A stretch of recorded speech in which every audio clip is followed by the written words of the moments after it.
we're there. Okay, let's have a word of prayer. Father, we thank you that we could be here this evening. We ask, Lord, that you guide us as we look into your word. Illuminate our minds and hearts, dear God, to have a better understanding, Father, and to just be able to take the things we learn and to apply them to our daily lives and into a witness to others, Lord. We thank you and praise you in Jesus' name. Amen. Amen. 1 Timothy chapter 1. And we're going to start with verse 15 to 18. We're going to finish this chapter, and hopefully, if we have time, go into chapter 2, which I think we should, because there's only 3 verses, but who knows. Could you read 15 to 18 for us? Yeah, 15. You know that everyone in the province of Asia has deserted me, including Phygelus and Hermogenes.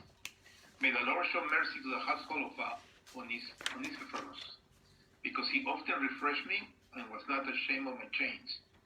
On the contrary, when he was in Rome, he searched hard for me until he found me. May the Lord grant that he will find mercy from the Lord on that day. You know very well in how many ways he helped me in Ephesus. Amen. Any initial questions? Welcome, Kathy. No. I guess he's when he says everyone has deserted me. Yes. Wow. Yes. Pretty drastic. Yeah. Yeah. So again, but this is the influence of the heretics, and 2 heretics were mentioned before, who obviously were leaders in church. Now 2 more heretics are being named, and these are people maybe outside Ephesus, but in some other church, and they're causing the same problem for Paul that was happening in Ephesus. So yes. I think Titus also deserted him. Was that? Titus. I thought he was one of the ones who also, in not some other place, he said that he deserted Paul. Well, not Titus. Titus, yeah. Titus? No, he never deserted Paul. I think I read somewhere there. No. There was. Maybe not those words. Yeah, I don't. If I'll find it, I'll let you know. Okay. Maybe I'm mistaken. I don't recall him abandoning, especially since Paul wrote to him a letter. He was in Crete doing ministry there, representing Paul there. The apostasy from the faith that Paul first encountered in Ephesus seems to have spread while he was imprisoned in Rome. The expulsion of certain ringleaders apparently did not produce their repentance. Instead, they may have taken their teaching beyond Ephesus to churches throughout Asia Minor in the time between the writing of 1st, 2nd Timothy. And what happens is that since the heresy left Ephesus, apparently so did Timothy. Timothy is really on the go, tracking down these false teachers and dealing with them. So he hasn't stayed in Ephesus either. Furthermore, given their triumphalist view of the Holy Spirit, the imprisonment of Paul might have been used to demonstrate to their listeners that the eclipse of Paul's ministry. To continue to side with Paul would be to side with a loser. So it appears that it's not only that they had a warped view of the gospel and of things of the gospel, but they were also taking advantage of the fact that Paul is in prison and saying, hey, is that the gospel? Is that really? You can see today how prosperity preachers, if they were going to fight against Paul, this would be a good argument as well. Does he really have faith? Is he really a representative of Christ? Come on, he's rotting in jail. That can't be what Christ. That's not victorious. That's not the gospel of victory. That's the defeatist individual. He can't be representing Christ. And so, of course, this is part of their argument against Paul. In any case, Paul tells us that everyone in the province of Asia, obviously not everyone, because he's going to mention someone immediately afterwards that is supportive. So is Timothy, so is Luke, and we're going to hear their names come up as well. But obviously it was a real wave against Paul and his ministry. And chapter 4, verse 10. Chapter 4, verse 10. He says, for Demas, because he loved the world, has deserted me and has gone to Thessalonica. Crescens has gone to Galatia and Titus to Dalmatia. Only Luke is with me.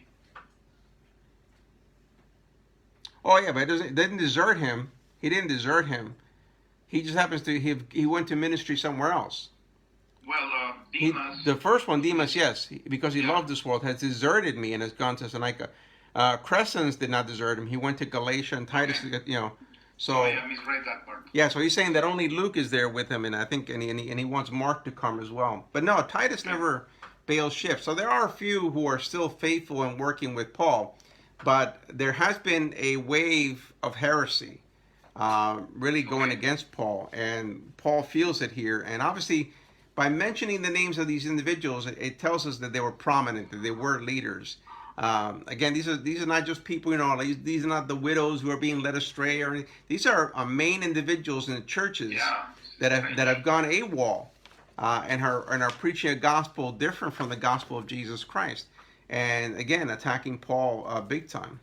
And yet, when the church is under fire, we know that any time a person's imprisoned, when you have someone, even today, when you have someone, let's say in China, who's arrested for preaching the gospel, to help that individual puts you in the bullseye, puts you in the range of the enemy.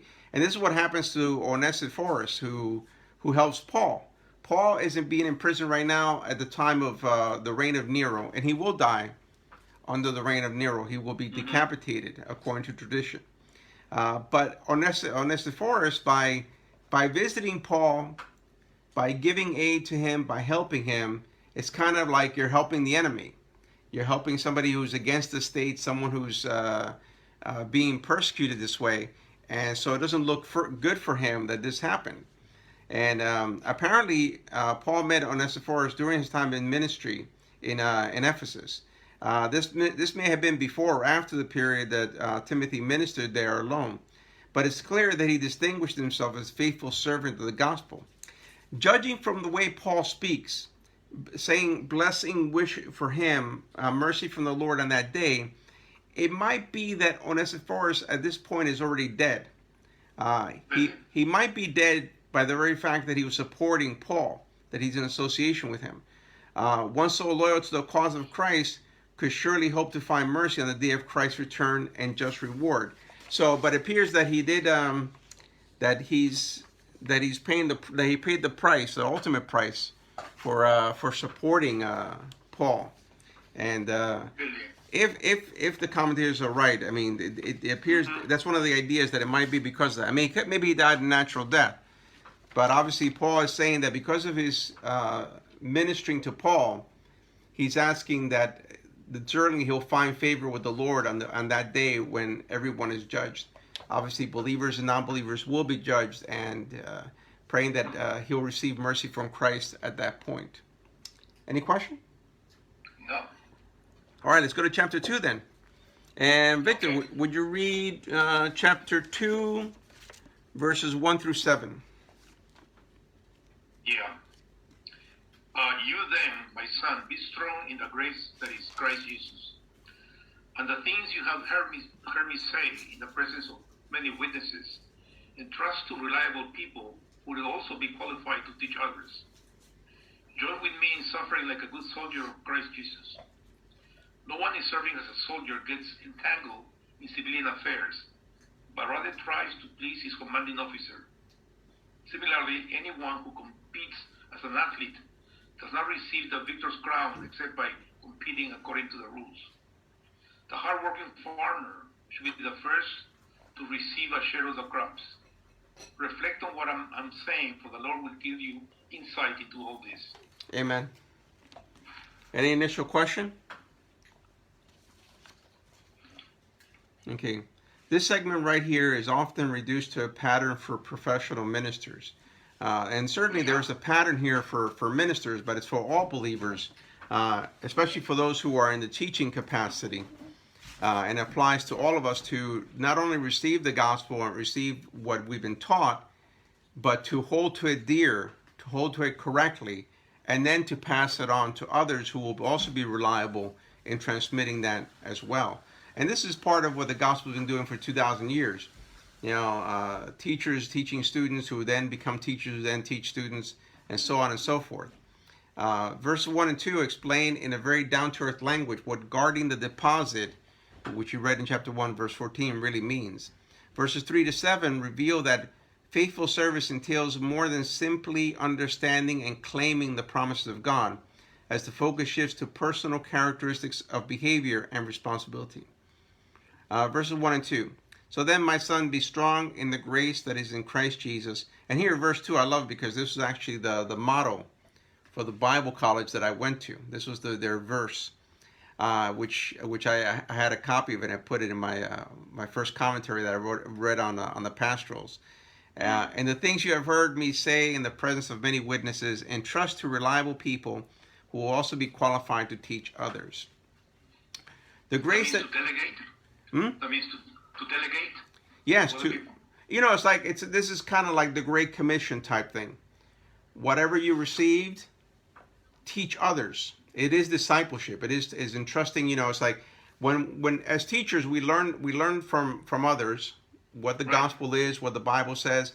Then we're to take that knowledge and grow in it, and then transmit it to the next generation. Again, this is much more like Moses did. Yeah, but it's more powerful in the first century than maybe today, because today, the gospel's so widespread, and we have many ways of learning, because it's not only like you're working if you're working on Hebrews, now you're working on Daniel.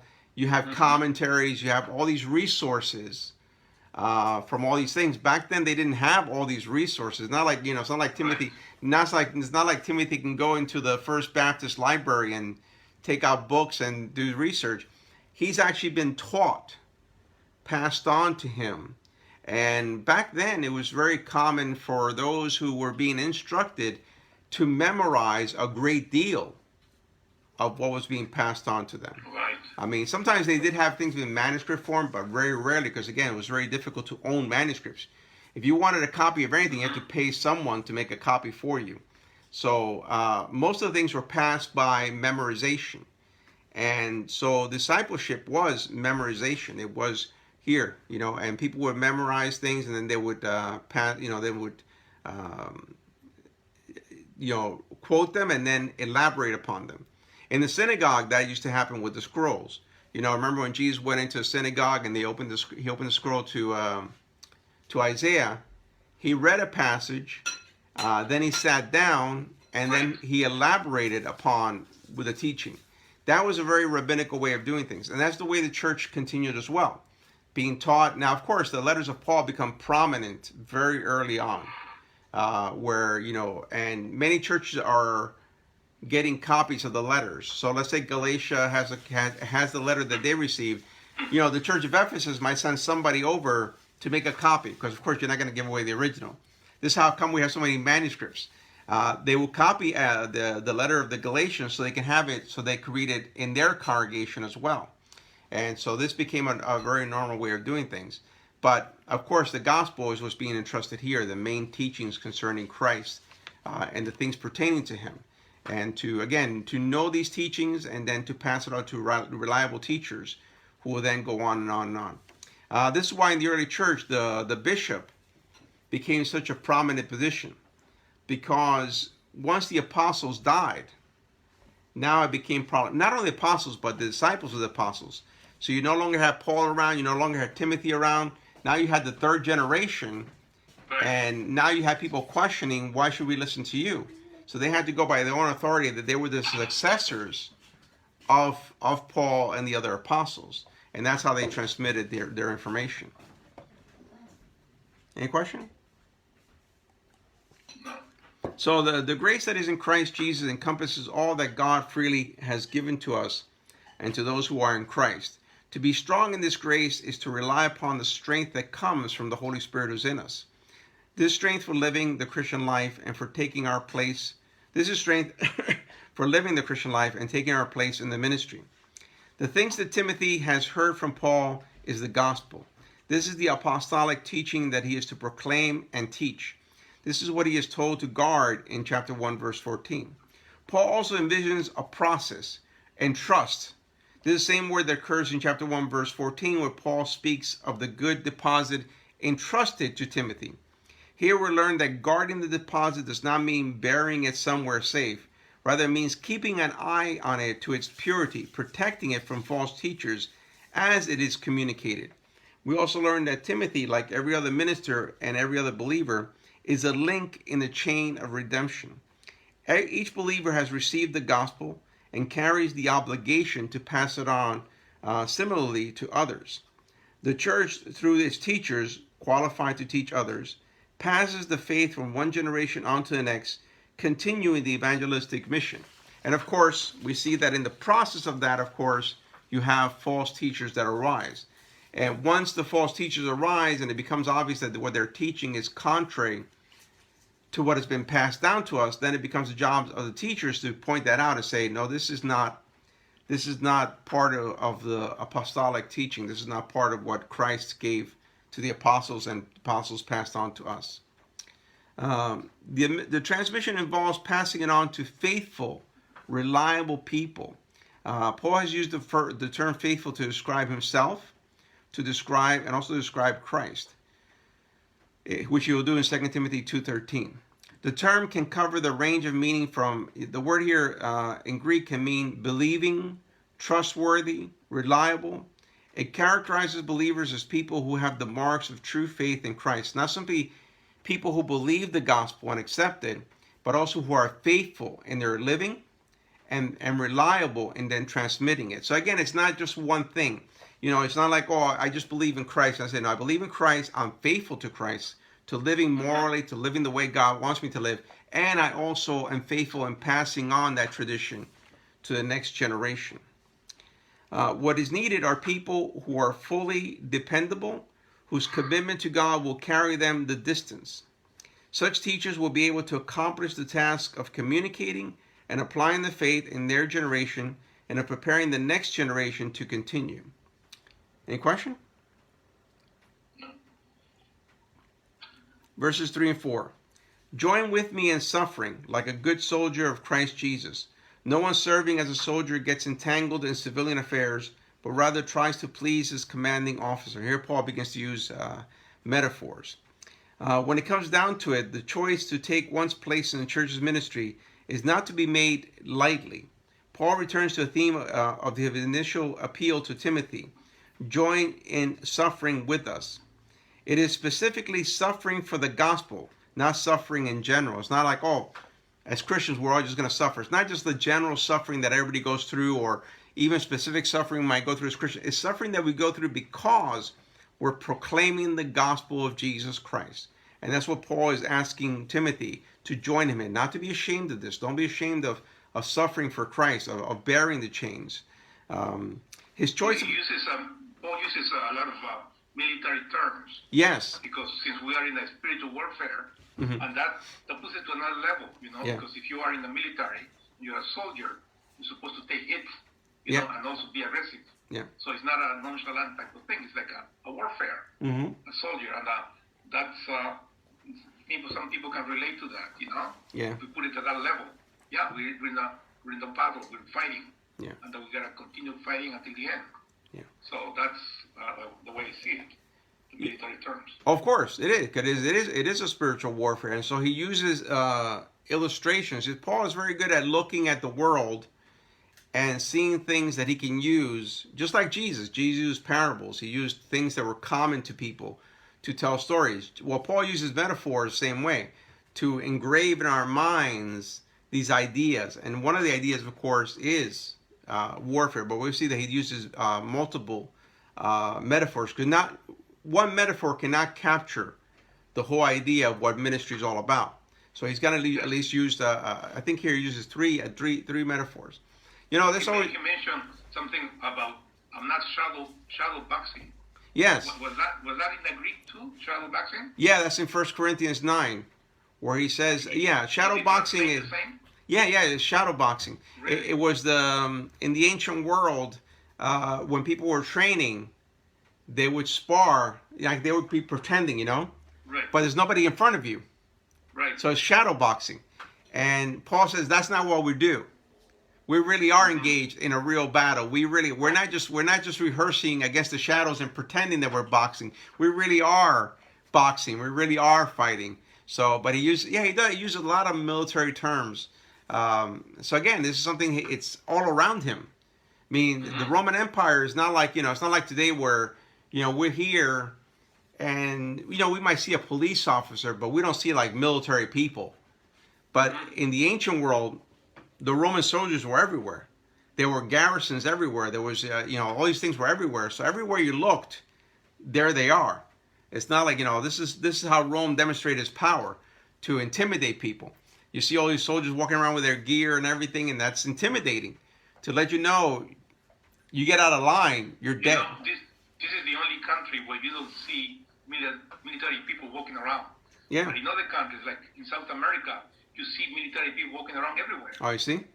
How does it feel? They do it for other purposes, because if they go on the bus, they won't pay, because they're military people. Oh. So they do it for other purposes. Oh, interesting. If they go to see a doctor, they go to the front of the line. Yeah. Wow. So they do for other reasons. They have a preferential treatment. Mm-hmm. And they do that so that they wear a military uniform. Yeah. But in this country, you don't see people like that at all. The only time I remember seeing the military was, of course, after September 11.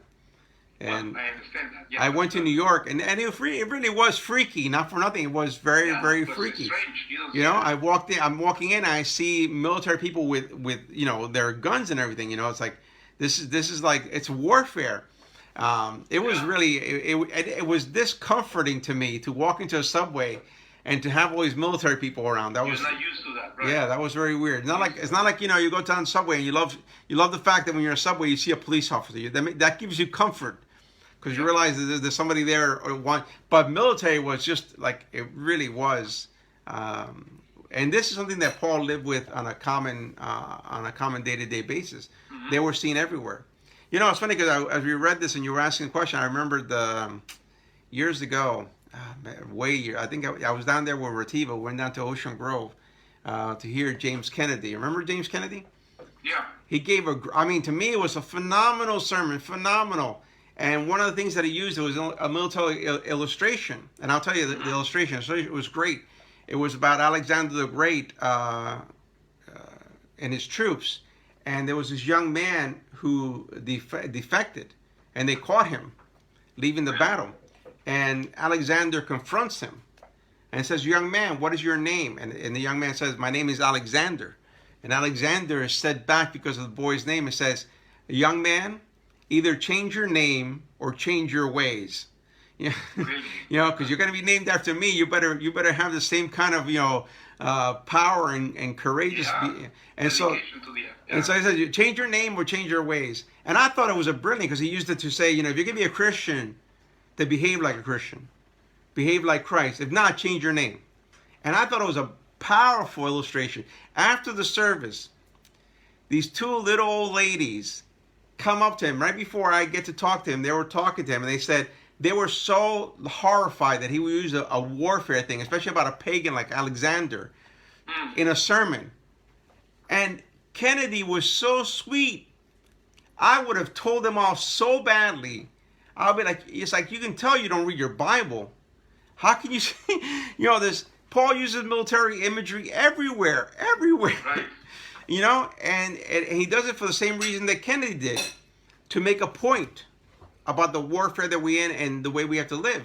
And I was just stunned that these two old women, because not like two young kids, maybe I would be like, they're naive, they're young, they don't know.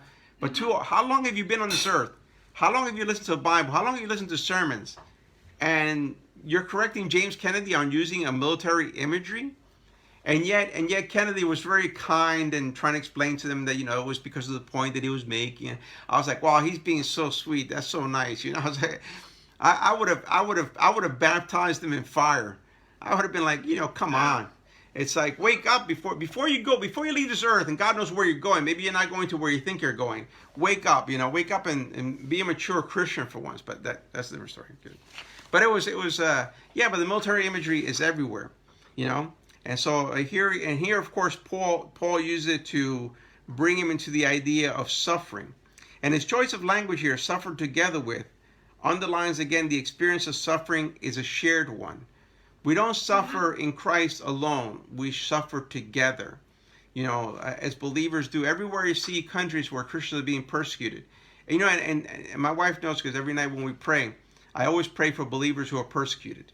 And I try sometimes not to mention the places that I'm praying for, like China, because I don't want to, I don't want to get on her nerves. Okay. But Nigeria, Afghanistan, Iran, China, I'm always praying for those places because there's massive persecution going on there. And yeah, especially in Burma, Somalia. Yeah, horrific. But what's going on in China right now is beyond just, talk about turning a blind eye, especially during the Olympics, to the horrific reality of what's going on there, not only against Christians, but against the Muslims. It's just a very anti-religious, anti-God nation. And it's seen as a threat. Of course.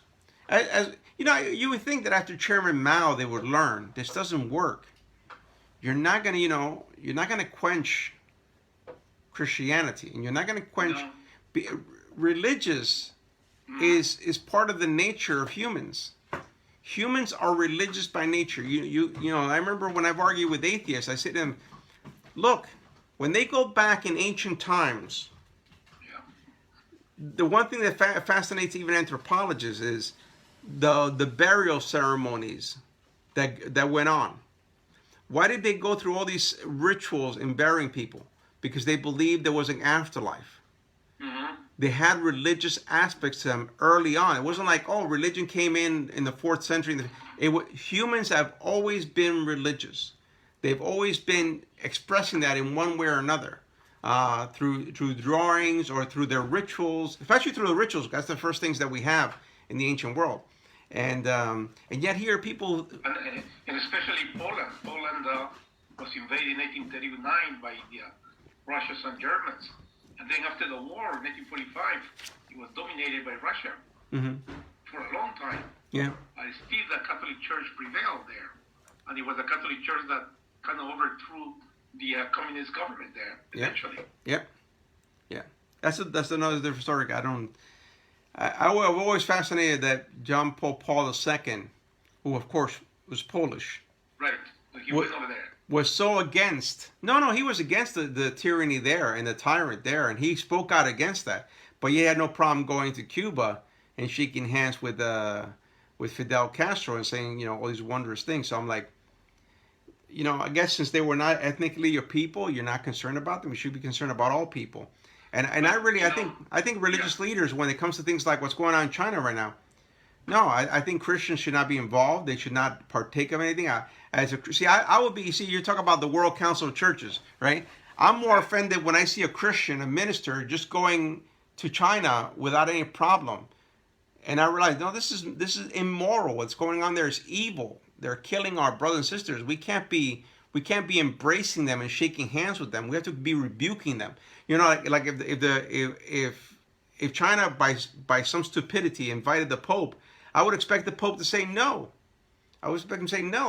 I'm not going to go there. You're killing Christians. Why should I go there? Well, the reason why the Pope went to Poland was at that time Poland was already rebelling against the communists, and it was working with Ronald Reagan at that time, the Pope, and it was like they needed like a last push.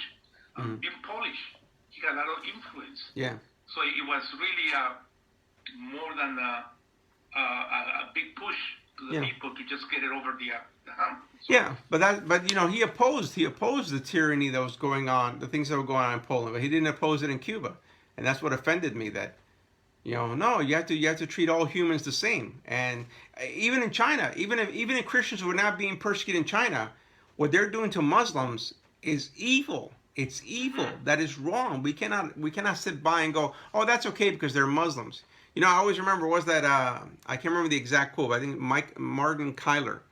He said, they came for the shopkeepers, but I wasn't a shopkeeper, so I didn't stand up for them. Then they came for the shoe people, and I wasn't a shoe person, so I didn't stand up for them. Then they came for the Jews, and I wasn't a Jew, so I didn't stand up for them. And then when they came for me, there was no one to stand up. Yeah. And it's true, Yeah. Eventually they're going to come for you also. So it's you stand up for the rights of others. But I think it's inhumane, evil what's going on in China, and the fact that Americans are making so much money off it, and like the NBA, which is so hypocritical, judging things here and saying, oh, we're not going to go to Carolina because of the whole situation there, and and having the whole woke mentality here. But then they sell themselves to China for nothing, because they know there's millions of dollars coming in, so they're willing to do all these things in China, like play certain games, stuff like that, even though they know, even though they know what's going on. Also, Britain and Australia making big business with China. Yeah.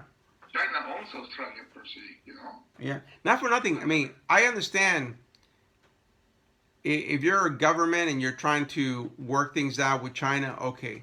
But don't be a hypocritical MBA where you're trying to make it sound like you're against oppression, you're against this, you're against that, but then you shake hands for money. Then you're a liar, you're a hypocrite. And I'm glad that the American people are catching on to that hypocrisy, and not supporting these things, and make them hurt them where it hurts, in their pockets, right. so that they realize, no, like I heard tonight that people are hardly watching the Olympics. I don't. Yeah, I don't watch it. I'm not going to support it in any way. No. Only to hear commentary from the news from conservative news outlets about that lady who defected from California to go to China. Yeah. They say the commentaries are done remotely. You're not even there. Oh, good for them. Yeah, and I don't think the hockey team is there either. Oh, good. I'm glad. The American hockey team. Yeah. No, you have to stand up against this kind of tyranny, and hopefully they'll win. Well, of course, in the end they're going to win, just like Chairman Mao. He lost, and they're going to lose again. But that's their stupidity. Did I ever? Oh, I thought my wife called out to me. Okay. But to serve Christ with this degree of commitment requires more than a one-time decision. It requires single-minded devotion and discipline. To illustrate this, Paul introduces the imagery of soldiering. Roman troops were a model of discipline, and because of that discipline, they were unbeatable. Such an idea is in Paul's mind when he chose the image of the soldier to describe the servant of Christ. Just as the duties of soldiering required freedom from entanglements to the world, so too does Christian service. Clearly, the metaphor implies separation, but this does not mean departure from the world. Attempts to create geographical distance from the world, however well-intentioned, are never practical nor biblical. So Paul is not, Paul has the same mentality of Christ, We're in the world, but not of the world. But yet we have to have some sort of detachment from the things of the world. A soldier knows that although he's in the world serving for the Roman army, he has to have a certain detachment where he knows where his allegiance lies.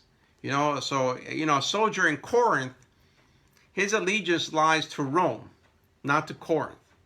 Same thing in any other place. As Christians, our allegiance is to Christ, not to Cliffside Park or any local government or any government at all. We are a colony of heaven here on earth, as Paul says in Philippians. We have been left here as a colony, as citizens of heaven. And so we represent heaven. We represent God in the interest of God. And we have to keep that focus so that no matter how much we get enmeshed in the world, and some Christians get more enmeshed than others, obviously, because of whatever, obviously if you're, I would think that businessmen who are Christian are very much mingled in the world because they do a lot of finance, a lot of things, or any person who's who's really involved in the world. There's always that tendency to be careful not to let the world suck you in and make you part of its matrix and its idea rather than Christ. And saying, well, that's why even Paul, when Paul talks about being in prison, he says, I'm a prisoner of Christ, not a prisoner of the Roman Empire. Even as a prisoner, I represent Jesus. He always sees it from that perspective. And I think that's a wonderful perspective to have as Christians, that wherever I am, and now it's different because I'm a minister. Of course, I'm a minister of Christ.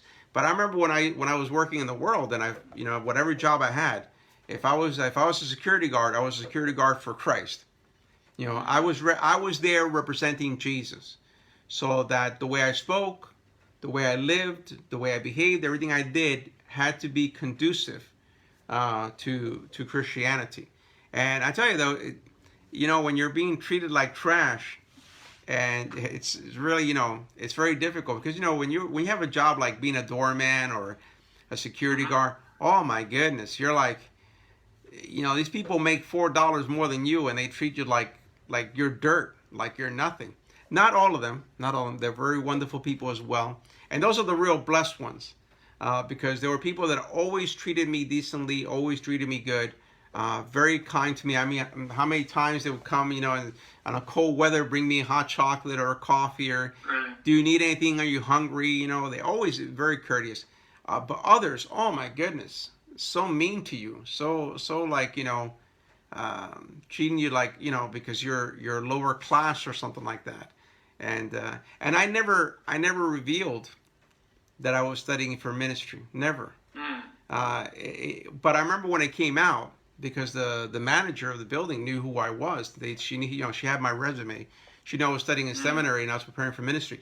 Once they found out I was studying to be a pastor, I was like Pope George the First. Really? I mean, people were like, if they cursed, because before they would curse in front of me like nothing, No kidding. Oh, yeah, blah, blah, beep, beep, beep, beep. Everything was like censored. All of a sudden, they know you're a Christian, you're a minister, you're studying to be a minister. They would curse and go, oh, sorry, I didn't mean. I know. It was before that, they didn't care. Now all of a sudden, they're so apologetic. Any behavior, any issues, they were so careful about that. But I know that happened to me also. Same thing in the family reunion. I said, you don't have to apologize. I heard those words before. I know what you're saying. Yeah. That doesn't offend me. My best story ever actually was when I was already a minister, and I was invited. I was invited by the mayor of West New York to come to one of the dinners, and I'm sitting at this table. Everybody at the table knows I'm a minister, right? This little old lady, I'm kidding now, I was in my 30s, she was in her 60s, comes over, and she starts to tell the most pornographic joke. Wow, really? Right, I mean, literally very graphic. And you see the face of the people. They're trying their best to warn her. They're like, no, like, don't, like, none of them are laughing. Nobody laughed. Nobody does anything, And then finally, one of them said, he's a minister. And she laughed. She thought they were joking. And she looked at me and said, you're a minister? I said, yeah, my name is Reverend Crespo.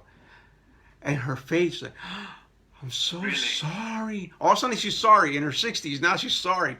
The whole night, she couldn't look at me. And every time she saw me, she was like, I'm so sorry. I mean, what was the difference? Well, just because I'm a minister? It means that if I wasn't a minister, you could be filthy. Some kind of respect, Which is nice. Okay, It's nice, but it was like, well, live like Christ is there. I know. Like God is everywhere. Live that way. But I found it funny. The whole night, this lady couldn't look at me, and when she did look at me, I'm so sorry. I mean, the whole evening was like that. I mean, and again, I'm in my 30s. She's in her 60s, and I was like, what a foul mouth. I mean, to get to that age, and to be so foul. I was like, to be a woman, Yeah. Where I come from in Peru, women don't usually talk bad words. Men do. And if men were to say a filthy joke, I wouldn't expect that they would do it in front of women either, because it was an explicitly pornographic story she was telling. They wouldn't do that, right? Yeah, men wouldn't do that either. I mean, I've had men do talk to me that way, not knowing that I'm a minister, but they never do that in front of a lady. And here's this woman, an old woman, doing it in front of a mixed crowd of men and women, young and old, and telling this pornographic story, but she never noticed I mean, she was so enthralled with the story, she never noticed their faces. I was looking at them, because all their faces were serious. None of them wanted to even pretend that they laughed at the joke. They were all like serious, until one of them finally cracked the ice and said, hey, he's a minister. Did you ever see her again? No, it was just during that. It was just the mayor's ball, whatever. So I just saw her that time. I guess if I ever saw her again, she'd probably react the same way and turn away like an embarrassment or something. But it was great stuff. Any other question, comment? No. Maybe you see her in the church one day. Amen. That'd be great. Well, at this point, I think I was 30. She was about 60. So The likelihood she's already gone to. years. So the likelihood is she's gone to the by and by already, or she's in a nursing home somewhere. But verse 5.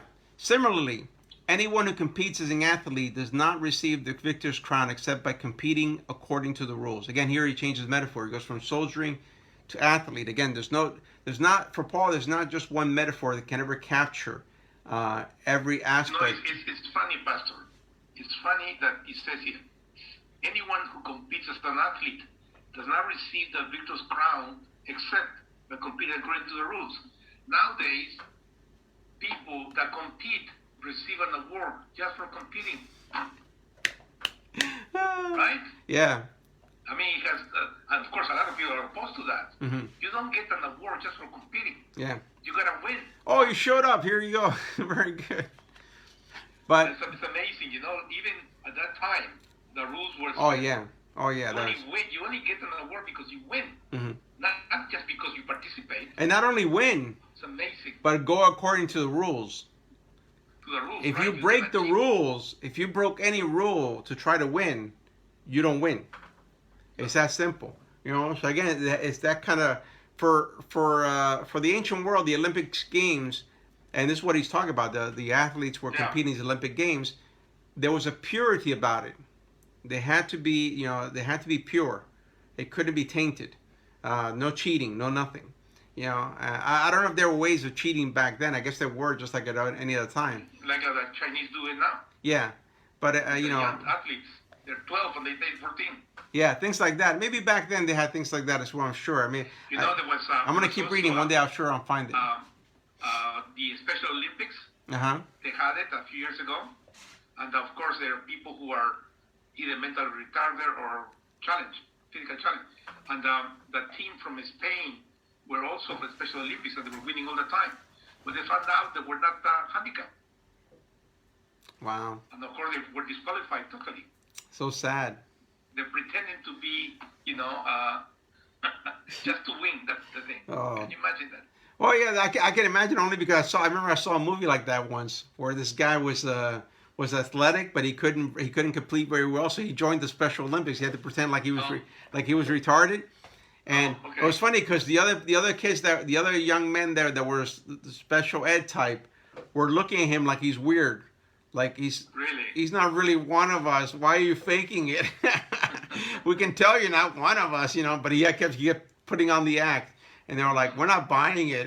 So it was a very funny movie because the whole thing is that even they were aware that, hey, you're not one of us. You're a liar. But it's amazing that not only the team players lied in Spain, but also the coaches, everybody lied. Oh, I know. Just to get the prize. Yeah, I mean, which is horrible because if you get the prize, it defeats the whole purpose of that thing. I thought to myself, why would you think you won when you've cheated and you really lost? If you really haven't... to get away with it. I mean, so you won, but in your mind and in your heart that you didn't win. You cheated. You get the publicity, you get the trophy, you get all this... I guess the money, whatever it is, you're getting... money, right? Huh. Yeah, but back then it was very, very important. Strict. Yeah. So here Paul uses a second imagery, the imagery of an athlete. As in 1 Corinthians 9:25, the metaphor pictures the Christian life as a period of discipline, training, and preparation for victory. To qualify to run in the Olympiad or the Isthmian Games, a contestant had first to complete the required period of training, which was 10 months. According to the rules, may well have this requirement in mind. If so, the Christian's training period, the whole life, includes suffering. As Barclay points out, the original phrase behind competes according to rules designated the professional in distinction from the amateur. In modern athletics, what often separates the two when basic skills are nearly equal is dedication and determination. Thus again, wholehearted, single-minded devotion to service is in mind, the kind that will carry one through times of suffering when the temptation to quit is very strong. In the case of the Christian, the victor's crown and the crown of righteousness are one and the same. Christ's ultimate approval of us on the day of judgment. The crown that we are looking for is to stand before Christ and to hear, well done, good and faithful servant. That is what we are looking for as Christians. That's our crown. That's our victory right there. Verse 6. Again, another metaphor. The hardworking farmer should be the first to receive a share of the crops. Of course, I love farmer because when people tell me, hey, I always tell them the name George is in the Bible. That's farmer. Georgas, Really? right? That's my name right there, Georgas. That's where the name George originates from, farmer. And Wait, what? what? That farmer? Yeah, farmer. Dun dun dun dun. Okay. What do you want? Nothing. Oh, okay. You're standing here looking at me. Okay. A third image, the hardworking farmer, describes the Christian life of service. The point of this picture is to connect the promise of reward with diligent service. The priority of the farmer's interest here, the hardworking farmer should be the first, and the share of the crops due to him suggests to some the idea of the wage for the minister. A minister is worthy of his wages. And Paul did employ similar analogies to address this issue in 1 Corinthians 9, verse 7 and 10. However, the dominant eschatological atmosphere in 2 Timothy suggests that here it's the underlying, the certainty of final rewards on that day for diligent and faithful service. So although Paul does use this imagery in other places to refer to the wages that is due anybody who's working in ministry, here his main focus is on the day of judgment, the reward that we'll receive when we stand before Christ and are answerable to him. Verse 7, reflect on what I am saying, for the Lord will give you insight into all this. Thus the three images reinforce the main command to persevere in suffering. But Paul's teaching does not apply only to unusual circumstances. He portrays the normal Christian life. In fact, to judge from the New Testament, it is not the presence of struggle and suffering in the life of the Christian that ought to be questioned, but rather the absence of them. The images remind us that discipline, devotion, and diligence all come into play in faithful Christian service. The strength to serve in this way comes from Christ, but the images persistently sound the note of personal decision and commitment to the task. So again, for Paul, this is part of the normal Christian life. This is what Christians all go through. If you're going, like he says, if you're going to suffer, if you're going to live godly life, you're going to suffer. Period. In one way, all of us who have sought to live out the Christian life have suffered. Maybe in our relationships, maybe financially. I know a lady who used to work with a doctor, and the doctor wanted to change documents and to make certain things appear like he had done more work than he had done, or whatever, and she wouldn't do it, and he fired her. So I mean, she was being faithful to her commitment to Christ. That she was not going to be dishonest. She's not going to be a liar. She's not going to be a thief. And she suffered for it, and made it very difficult for her to get a job after that, working in an office with a doctor. So these things do happen, and as Christians, we know that if we're going to serve Christ, there's always a price to be paid somewhere, and we have to be willing to pay that price. And Paul says, yeah, that's normal. Join me in suffering. Join me in suffering for Christ. Together we suffer together as Christians, and certainly has to use all these different metaphors to talk about the engagement of who we are as Christians in this world. I have a question about verse 6. Yeah. It says the hardworking farmer should be the first to receive a share of the crops. Yes. You said that's only relevant when we die. Well, the thing is that Paul uses the same imagery in Corinthians to talk about here and now. How does that reflect the ministry?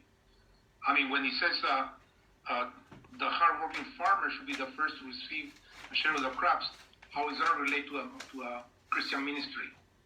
In this passage, the commentators think that Paul is pointing not to the present day wages or things the minister receives here, but to the rewards that he will receive when he stands before Christ.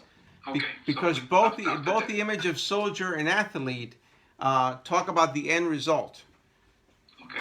And so they don't think that Paul switched here, and also they went from end results, what awaits us, to what we get now. He's saying, no, here we're going to suffer, we're going to go whatever, but what awaits us is the prize. So he uses the military term for our life here and now, but uses the athletic term for the afterlife. No, the soldier too. He's seeing soldier, athlete, and farmer as things that have their reward when we stand before Christ. You know, we are here doing it now, and we're suffering now, Right. and the reward comes when we stand before Christ, and He honors us and blesses us. So the focus seems to be on the future life, not on this life. In other passages, like in Corinthians, where he uses the thing about a worker is worthy of his wages, he is talking about the here and now. In the context of 1 Corinthians 9, where he talks about that, he's talking about that person who works deserves to get paid for what they do. And that was in reference to him and what he was doing in ministry. And that, yes, he deserved to get paid and be supported by others, but he had relinquished it on purpose for the sake of the gospel. But he was aware that that was a rightful thing to do. But here, when he uses the illustration, he doesn't seem to be pointing to the present, but to the future, to what awaits us when we stand before Christ. But the military analogy applies also to a present time. All of them apply to the present time. We are soldiers, athletes, farmers now.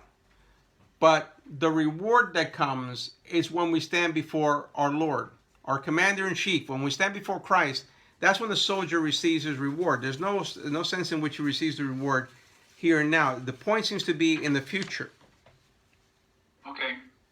Again, don't get entangled in a civilian, but rather tries to please the commanding officer. He doesn't talk about any rewards that the soldier gets. He's talking about, as we're living here, we use our lives comparable to soldiers who don't get entangled in the things of the world, but we realize that we represent Christ, and that's what we have to be concerned about. So he uses the illustrations to point to the future life, not to the present life.